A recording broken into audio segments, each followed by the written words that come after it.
This is Leafs Morning Take with Nick Alberga and Jay Rosehill. Now we've got a fight started here right off the bat with Rosehill. 30 minutes of live, nonstop Leafs talk starts now. What's going on, Leafs Nation? Hello and welcome to the Mail-In Friday edition of Leafs Morning Take. Nick Alberga with you, flying solo like Jason Derulo on this Friday.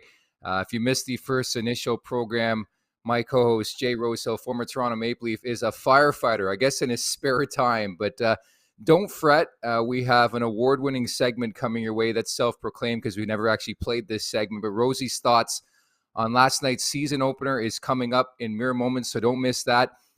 Don't forget to subscribe, like, leave us a review wherever you can. I believe we're on Apple now. We're on Acast. And we're streaming live on YouTube today and also Twitter. So you can't miss. And don't forget to stay interactive in the chat if you want to bring your thoughts to the table, concerns, anything you've seen from the first couple games here for the Toronto Maple Leafs to start this 2022-23 NHL regular season. Pass it our way. I'll get to the interactive portion in about 20 minutes from now, and we'll get through this together, but certainly a much better effort for the Maple Leafs in Game 2 as opposed to Game 1. Should tee up as well in about 10 minutes from now. NHL analyst for Sportsnet, Anthony Stewart, will drop by. The Gift King himself, the president of the Fourth Line Society, self-proclaimed at that. He likes to call himself that, which I chuckle at all the time. We'll get his thoughts on the first couple games to the Maple Leaf season, and also the side story on how he elected and his avenue to selecting Jack Campbell to win the Vezina trophy this season. So that's coming up in about 10 minutes from now with Anthony Stewart. But for now, it's time to get over the boards. Do you smell what The Rock is cooking, folks? That's my question right now. Let's cut to the video.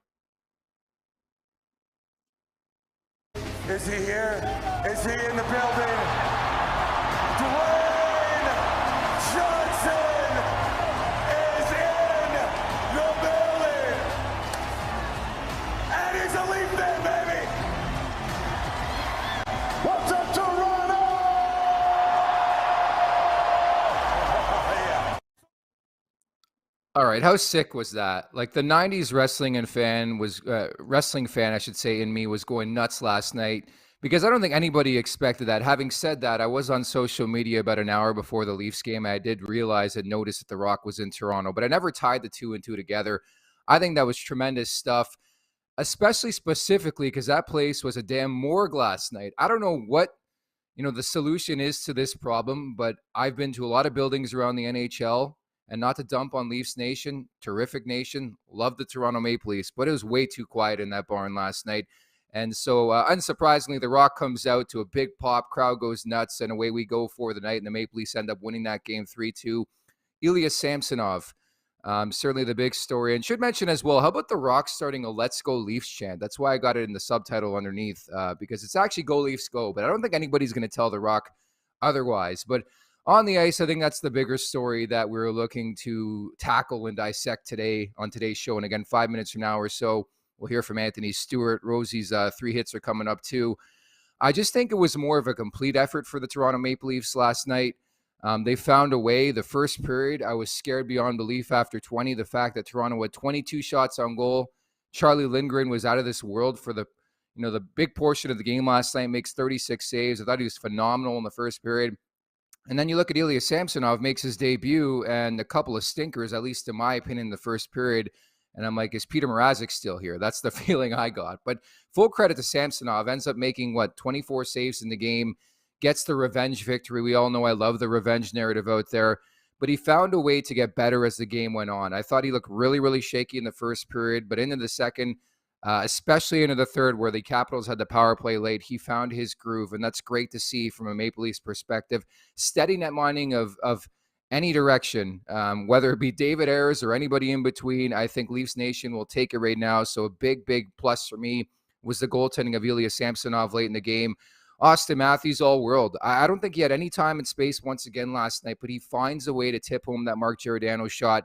And, I was mostly happy because the anytime goal hit last night, as mentioned in my bet of the day yesterday.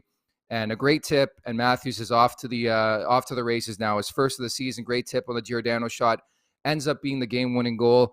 I thought it was awesome to see John Tavares start the way he did. He's been excellent, I felt, in the first couple games. In the foot speed's there, the precision is there, especially for a guy who missed the majority of training camp, right? Like, don't forget that too. And the depth scoring is another thing I picked up on. Certainly, Calle Jarnkrok, anybody who can score in the bottom six, you're going to take it. You're going to need that depth scoring. And oftentimes in the Stanley Cup playoffs, and granted, this team has to get there, I think depth scoring is so pivotal. So if these guys can get off the ground right away, guys like Calle Jarnkrok and Pierre Engvall, and score these goals throughout the season, show some depth scoring and also some consistency, I think it sets you up for potential postseason success. So it was good to see Calle Jarnkrok get on the board. I thought it was a hard-fought win. But without further ado, I mentioned it off the top. My co-host is not with me today. I am flying solo. That's A-okay. But we do love Rosie. We got to hear from Rosie. Let's hear his thoughts on last night's home opening victory. Hey guys, our new segment, 3 Hits from Rosie. I'm breaking down the game tonight, Game 2 against Washington. We're going to go through it. I'm going to pull out 3 things that I've seen that needs to be addressed. Number 1, we're starting off with Auston Matthews. Auston Matthews is stud of the team. It's 2 games in. We're not ringing any alarm bells by any stretch. But this guy's supposed to be a generational talent, and he is. He's proved that. We need to see that, especially in Game 1, especially in Game 2, your home opener. I didn't see enough of him. I really didn't, for his skill set and for what he should be ready to put down on these 2 big games. I didn't see him enough. If you're a casual watcher of the game, you didn't even know that he's remotely the best player on the team. You just wouldn't notice that. Yeah, he might have got the tip of his stick on that Geo shot. It's irrelevant to me. He wasn't controlling the play. He wasn't controlling the game. I think he needs to be better, and he is better. So I'm looking for him to step up and blow some teams out, because you can't be holding on the last minute of the game all the time. You're not going to win enough. You're not going to be good enough, and you're not going to set your team up for success, especially in the postseason, if you're constantly fighting off a flurry of 6-on-5 when they pull their goalie, because you're only up by 1. You got to get up by 2 and 3 goals on these teams, and Auston Matthews has the firepower to do it. Number 2, the 4th line on Toronto. Everyone's saying that these guys are crashers and bangers. I don't know what they're talking about. I really don't. There's no crashing. There's no banging. That's supposed to be an energy line. Back in the 90s, when there's no salary cap, they didn't just fill every single line with the greatest player that they could find. They filled it with depth and with role guys, and they filled it with a hockey team that you need to have in order to win games. You need those guys to dump the puck. You need them to chase it. You need them to bang the D-man. You need them to cycle it. You need to get the crowd into it. You need to change the momentum of a game when that is necessary, and you need to get the hell off and get your big boys out there to take over what you just served them up. That's not happening. That's not even close to happening. I've seen our 4th line on their ass more than I've seen them be running anyone else through the boards. And that's evident by how many shots were taken at Auston Matthews tonight. How many shots were taken at Auston Matthews? 3 that I saw. Extra shots, running him after the play, knock him down, give him an extra shot on the back of the head. Sorry to say, but you got a guy like Wayne Simmons in the lineup. Those guys aren't doing that. It just doesn't happen. I know from experience, when you look over pre-game, you look at the stat pack, you see who's playing. If they have nobody in the lineup, you kind of lick your lips a bit and you say, I'm going to do whatever I want tonight. I'm going to hit anyone I want. I'm going to get an extra shot to whoever needs it. I'm going to look at their bench and say, what are you going to do about it? And they're not going to do anything, because they have no one to do anything about it. Wayne Simmons is there, all quiet on the home front. And are you putting some plug in the lineup that can't play? Come on, Wayne Simmons. He can do anything. He can play on the top lines. He's done. He can play power play, PK. He can hit. He can crash. He can play 4 minutes. He can play 18 minutes. And I know his production's been down, but this can't be the 4th line of the Toronto Maple Leafs for the entire season, or they're just going to get taken advantage of, and someone could get hurt. Confidence could get low. Auston Matthews does not need to be run over every single night. It can't happen. Lastly, I'm talking about the Leafs' perseverance. Last night, they score that last goal. Nylander gets them back into the game. I know it didn't turn out the way they wanted, but they stuck with it. They kept the hammer down even though they didn't have their best stuff. Tonight, they're still grinding. They're trying to do their best. The ice is tilted in those last few minutes. They take a couple of bad penalties. They're killing penalties. It's 6-on-4. It's 6-on-5. And they keep everything to the outside. They get the job done. They knew they needed a big win. in their home barn, in front of their crowd to start the season, and they got it done. I'm happy with that. They got the perseverance that they needed. I'm hoping they're not all going to be this close because I don't think we're going to have any hair left. But bottom line is they got it done tonight. They're 1-1. It's good to see, boys. So, hey, keep up the good work. I'm looking forward to the rest of the stuff and building from here.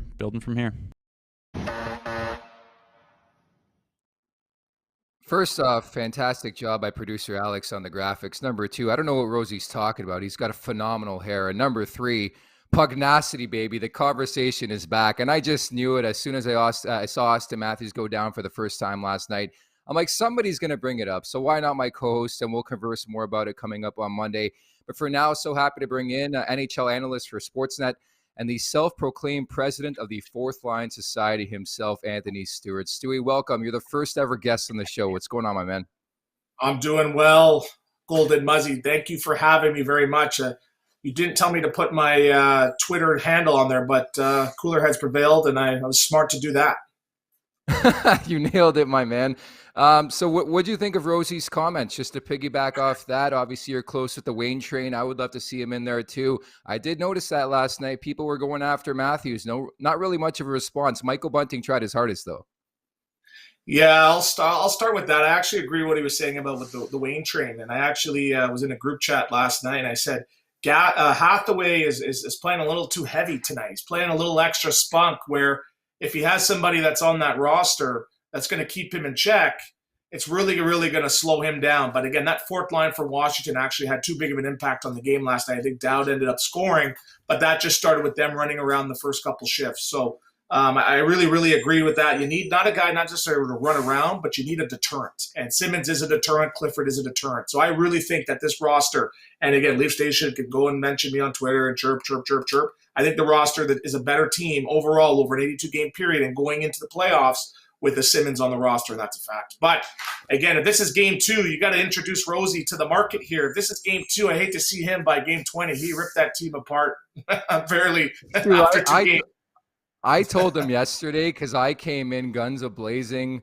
You know, I was on the ledge ready to jump after the first game. And he said, "What's wrong?" I'm like, "You'll find out really, really, really quickly covering this team, going from a player to covering this team, Stewie, as you know."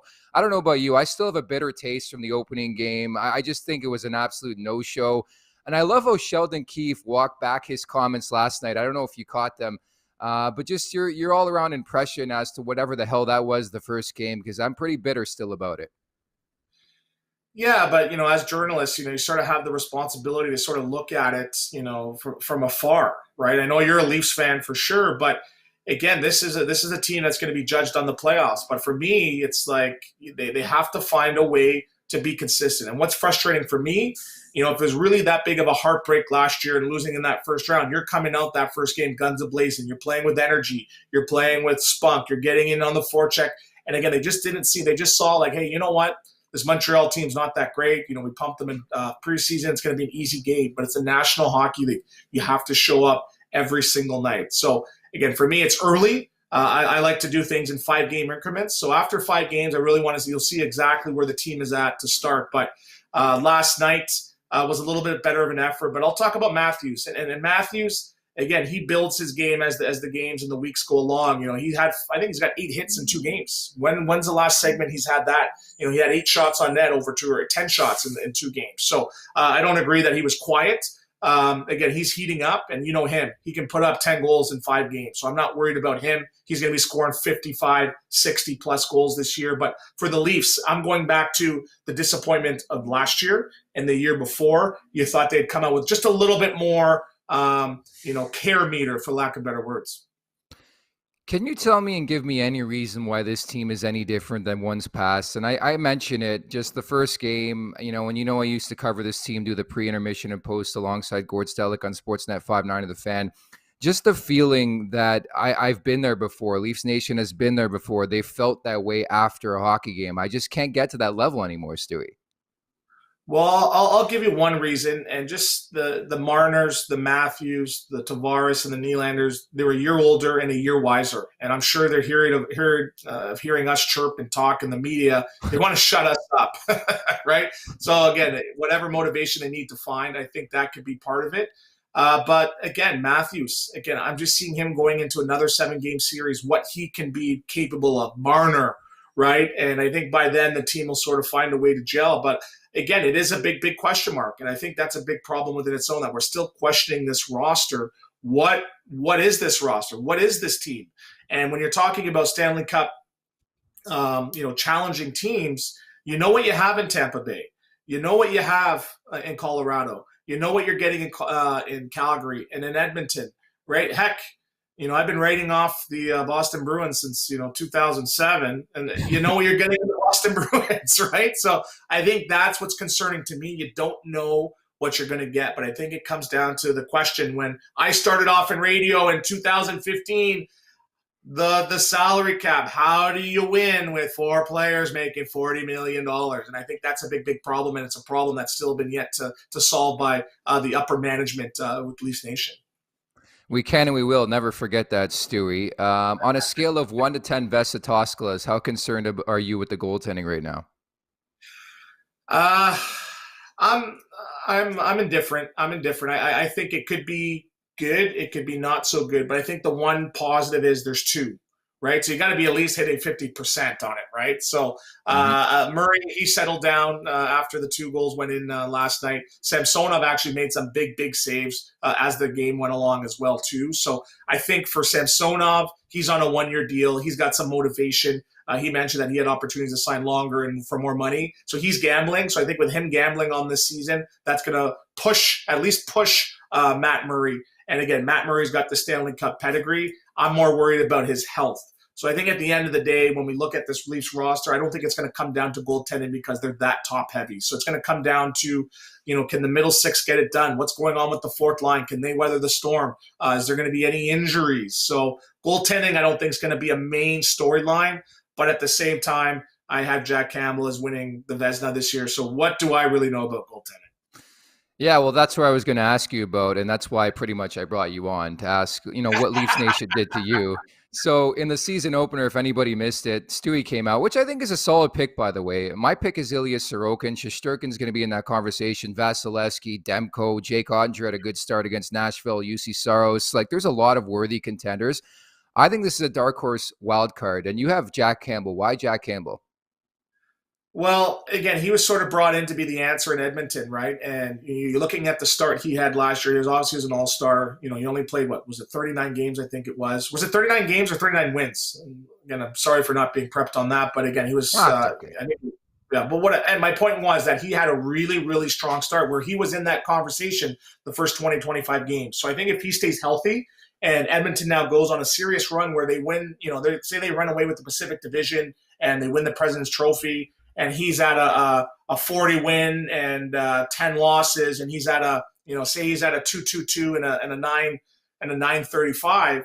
I think that's very, very possible. And right, I got the tweets after the first 2 goals went in last night, the other night. But again, I think he can really stabilize it because again, I'm going by what I know from behind the scenes. He had a great summer in the gym, training with Gary Roberts. He went through a Gary Roberts training camp, training with McDavid. So he's taking care of his body. So I think that coupled with McDavid and Draisaitl going on to another level this year and maybe running away with that division, that's why I picked Jack Campbell. So did I sit there and go through the numbers and spend 20 hours like the stats guys? No. But again, it was more of a gut feeling, and that's why I have Jack Campbell winning the Vezina. But if he doesn't, so what? If he doesn't, so what? What do you Right? We're still coming back next season, right? Those are just my burner accounts trolling you on social media, buds. Crazy. So I'm sure you saw the Rock started a "Let's Go Leafs" chant. I was going to ask you, how much money would somebody have to pay you to tell the Rock in person that he got the chant wrong?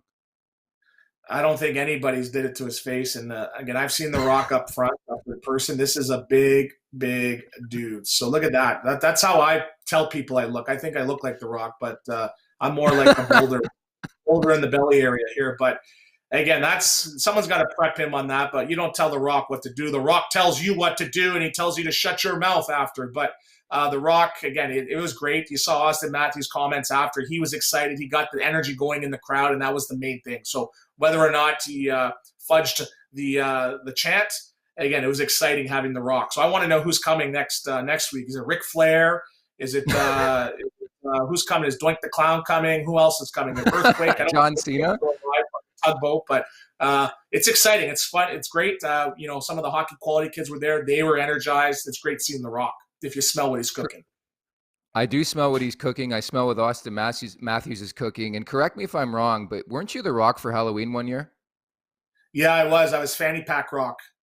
And I actually made it onto Jimmy Fallon. The Rock was on Jimmy Fallon, and they were showing all the people that went as him for Halloween, and I went for him as Halloween. So in my mind, I think I'm The Rock, but I was going to say not shed a couple LBSs. I'm going to have to redirect the LBSs into other – You pretty much are, my man. You pretty much are. A couple more, we'll let you go. Thoughts on the goal song staying? I made a lot of this because I hate the song. Not that I hate Hull and Oates, and maybe hate's a strong word, but it's just like none of these guys were actually alive for the debut of this song. What did you make of that last night? Yeah, I'm indifferent. It's a goal song, so I'm just I hope that you hear it as much as possible. But again, if you get rid of it, what are you going to play? Whoop, there it is, Gangster's Paradise. We heard some people talking about "I Want It That Way" by the Backstreet Boys. That was me and Huberdeau. But it's like it's what gets the crowd going. It's energetic. So unless you come up with a better option, I'm sure the players, they don't really care. But management right now, they're not changing it because we're talking about it all the time. So if we really wanted it changed, we shouldn't have said nothing. But that's why it's still the same. So for me, I just want to hear it as much as possible. But I'm indifferent on the actual song. I actually, you know what? I guarantee you it boosts streaming sales for Hull and Oates. So maybe they should be a sponsor on the jerseys next year. You never know. I do love milk, and pardon my French, but it was a fucking morgue last night. Let's be honest. So I think if you're looking for energy in the crowd, pardon me? We're allowed to swear on this show. Yeah, we are. That's why I laughed when you said fudged. But yeah. It's way too quiet, dude. Like, you've been there a billion times. I have as well. You were there last night, no? No, I wasn't there, but we sent some hockey quality kids. Just hearing the intros, compared to Montreal opening night, it was just a dead zone, right? But like I said, we know the demographics and all that. But again, it's the fans. The fans need something to cheer for. In the last couple of years, it's been tough, but I think this is the year they have to get it right? We can't be talking about this in 2046 saying, hey, they haven't been in the playoffs since you're golden. You had the Golden Muzzy hashtag. So I don't know. I think this year's the year. I think with winning, you get more excitement, you get more energy, you get louder buildings for sure. Hey, they got the advertising on the boards. We need just a giant Golden Muzzy on the boards. Before we wrap, Stewie, tell us a bit about your initiative, Hockey Quality. Hockey Quality, we started in 2020, and we're there trying to lower a lot of financial barriers in the game of hockey. It's way too expensive, and we're just trying to make it more accessible. And we're getting people from all backgrounds involved in the games, from grassroots to development to mentorship and advocacy. So we've been doing a lot of great work the last couple of years. With our mentorship group last year, we had 30 kids, 10 of which were drafted into the OHL. We have a couple kids that went on to get NCAA scholarships. So in our first real year of actual mentorship, we actually have some good success. So it's great now. We're doing a lot of programming. We're on the ice 15 hours a week in the Toronto and Scarborough area. So if you would like some information or you'd like to sign up, go to www.hockeyequality.org. /donate. /donate. There you go. I was just going to say, you're the best. I cherish our friendship. Keep up the fantastic work on Sportsnet and with the foundation as well. And we'll talk soon. Next time you come on, you can swear all you want, okay? Thanks a lot. And great job on the show. Congratulations on the success. You're moving on up. I am. Thanks, Stewie. Take care. Thanks. There you have it, Anthony Stewart, NHL analyst with Sportsnet. He's the absolute best, one of my better friends in the industry, and always brings it. I just love his quirk. I love his sarcasm, and he loves the Toronto Maple Leafs, so it's always great to get that perspective here on the show. Again, Jay Rosehill back on Monday. Very curious to see that Anthony sort of agreed with bringing a bit more pugnacity and truculence, some two buzzwords from the Brian Burke era, back into this Maple Leafs lineup. And certainly, I just had that feeling as soon as Matthews went down for the first time. And Stewie mentioned it, 8 checks over the first couple games for Matthews, so he's holding his own. I'm still waiting for that scrap, although I really can't say I want him to fight. But yeah, it's been a pretty decent start so far. I think we expect a bit more from Matthews offensively, but we all know it's going to come, right? And I think we're looking for somebody to defend him out there. Bunting tried his best on Thursday night in the home opener. It's time to get to the wrap-up, brought to you by our friends at PointsBet Canada.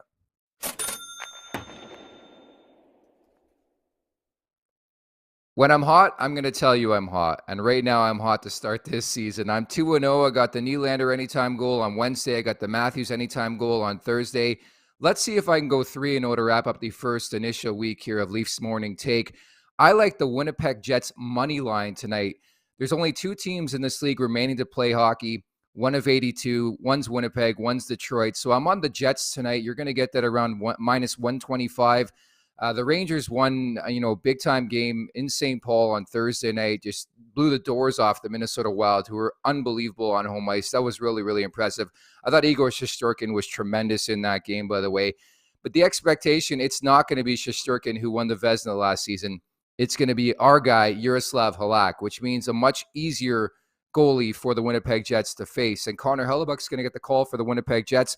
Don't forget as well, Rick Bowness, his first game behind the bench, officially, I guess I should say, with the Winnipeg Jets. They want to win this for Rick. I think Winnipeg's going to win this game, so I like the Winnipeg Jets on the money line tonight. You heard it here first, and I'm hoping I go 3-0. And I will mention right now, if I lose, you're not going to hear about it. When I win, I'm going to tell you about it. Pretty similar to the entire betting world right now. So that's it. The Winnipeg Jets on the money line. Before we wrap, let's get interactive with the chat. A couple people writing in thoughts on the Ottawa Senators game. And again, don't forget, if you want to be interactive on YouTube here, we are live on YouTube and Twitter and in podcast form, as well as you all know. Anytime you want to share your thoughts, whether it be social media at the Golden Muzzy here for the show, or in the chat here on YouTube, we can get to them pronto. Some questions about the Ottawa Senators and the problems they pose. So first and foremost, the Ottawa Senators coming off a disappointing loss, we'll call it, against Buffalo. Craig Anderson turning back the clock. We all love the revenge narrative, at least I do. Ilya Samsonov gets it against the Washington Capitals. How about Craig Anderson? I thought he was tremendous for the Buffalo Sabres. They win on home ice, and the Ottawa Senators, who many proclaim the winners of the offseason, come out with a loss. So there's going to be a bit of a burr under the saddle. We don't have to correlate and direct too much in that game. DJ Smith, former assistant on the Leafs bench, now coaching the Ottawa Senators.